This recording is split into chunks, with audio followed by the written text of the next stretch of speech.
তত্ত্বাবধায়ক সরকার পুনর্বহালের রায় দেশের নতুন দিগন্ত উন্মোচন করবে বলেছেন বিএনপি স্থায়ী কমিটির সদস্য আমির খসরু মাহমুদ চৌধুরী। তিনি বলেন, এই রায় বিএনপির দীর্ঘদিনের আন্দোলনের সফলতা।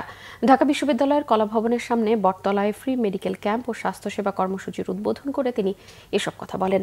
আমির খসরু মাহমুদ চৌধুরী বলেন, তত্ত্বাবধায়ক সরকারের অনুপস্থিতিতে মানুষকে যে ত্যাগ স্বীকার করতে হয়েছে, আগামী নির্বাচনের আগে সেই সংকট থাকবে না আর। তত্ত্বাবধায়ক সরকারের কাঠামো নিয়ে রাজনৈতিক দলের ভিন্ন মত থাকলেও আলোচনার মাধ্যমে তার সমাধান হবে বলে আশা প্রকাশ করেন তিনি। এদেশে অনেকগুলো গ্রহণযোগ্য নির্বাচন এই ব্যবস্থায় হওয়াতে চিন্তিত হওয়ার কোনো কারণই নেই। ধানের শীষের বঞ্চিতদের এনসিপিতে মনোনয়ন দেওয়ার ঘটনায় বিএনপির ভোটের মাঠে কোনো প্রভাব পড়বে না বলেও মন্তব্য করেন তিনি। বলেন, যারা যাবে তাদের সাথে বিএনপির কেউ আর থাকবে না।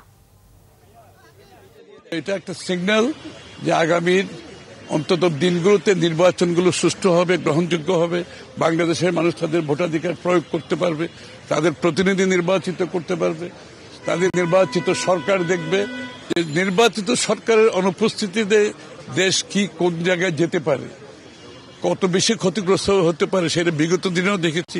নির্বাচনে সুষ্ঠু নির্বাচন সম্ভব একটা কেয়ারটেকার সরকারের মাধ্যমে।